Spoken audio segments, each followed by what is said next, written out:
Subscribe to the channel and press the bell icon to get regular updates.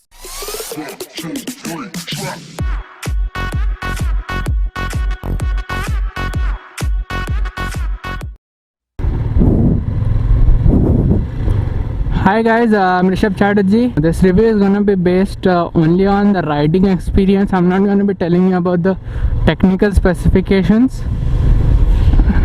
So yeah, let's start with the riding experience. Now let's start with the looks before that. So look wise, I think it looks this bike looks very cool. I mean, the previous R105 also during its time, it felt really different, and always it gave a feeling of a very big bike. This is no different, though the looks have become more sleeker. Earlier it was little more bulging cut, now it's become very sleek. But yeah, as the modern day goes, all the designs are becoming more edgier. So let's start with the riding posture, because that's the first thing you'll experience when you ride this bike.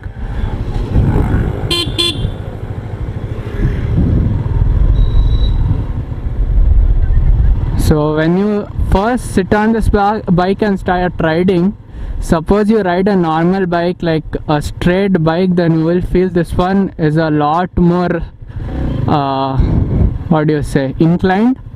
The foot pegs are also behind, and the first time I started riding it was little difficult. My back was paining little, and hand also, so much pressure is I'm putting so much pressure on the hand, so it was different. And for the first 10 minutes actually it was paining.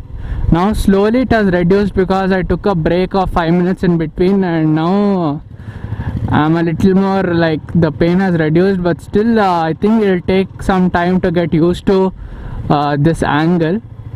But moving on from the riding posture, what about the power delivery? Superb it is.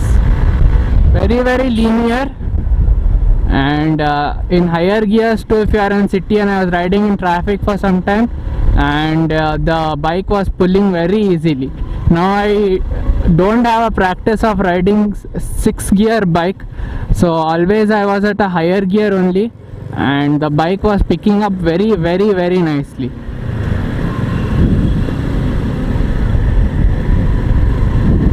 Now moving on to the brakes. Brakes is something, it does not come with ABS unfortunately, but I felt like when I was riding fast there is a lot of bite.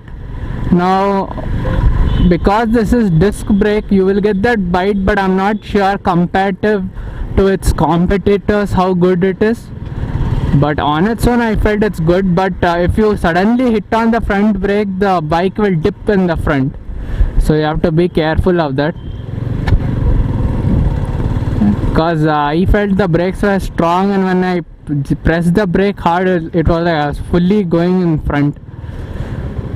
Yeah, so back brakes I haven't got much chance to use it, because I'm leaning forward, I'm not pressing the back brake that much. But combined the braking power is good, I feel, at least in the short ride.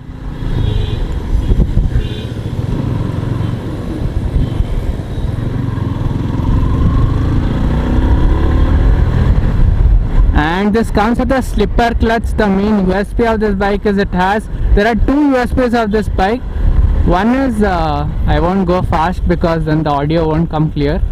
So one is the slipper clutch, and the other one is VVA or T, PVA I think.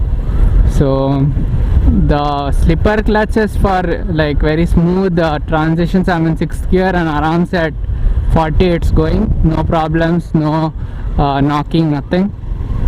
And that VVA or VVT I'm not sure, but that is mainly for if you are at a higher RPM to get more power. Some technology is there, exact technical I don't know, but yeah, so at higher RPMs that's gonna help you in getting more power. Now you're seeing 6th gear, I'm going at so low pace and I can feel slight knock, but yeah, it's not anything very too much or something. and I'm in 5th gear. I'll reduce one more down, and the gear shifts are really easy. Just click on it and aram se it will shift. And this actually, when you sit on this bike, the whole cluster plus the whole seating posture makes it feel like you are sitting on a super bike. Though when you start riding, you feel that power is not that high. It's enough for the city, and I think for highway also it's gonna be good, but that oomph factor is missing that I felt on the FZ25 and the Phaser 25, that when you click the throttle, one will go off front.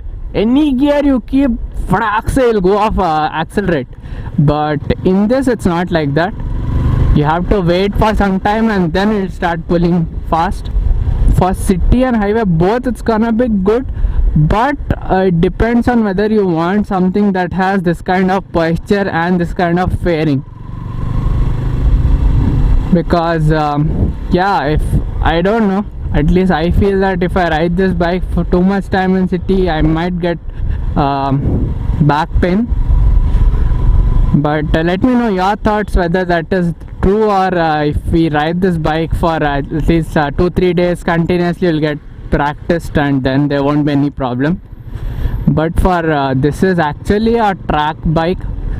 R15 was always very good in handling, so I think this I couldn't test out handling much because I am not a racetrack rider. I am only a city rider.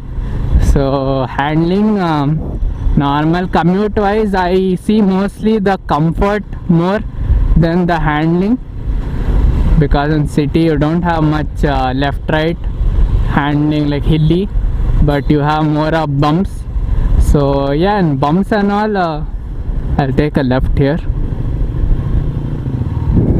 In bumps and all you can't feel that much, it cushions out nicely. And the engine is really refined. I mean, when I was pushing it at the highest RPM too, there was not much of any vibrations as such. Maybe slightly at the top end, but still it is like compared to other bikes in the segment, it is very smooth. But one thing is definitely you need to get adjusted to the posture. And this is the horn. Would have liked to see, I would have liked if they would have put that FZ horn on this. That FZ horn was really nice. The Phaser horn was even better. Phaser 25, it had that dual horn. This is not that much good, but okay, it's louder than normal 110-125cc horns that you get in other bikes.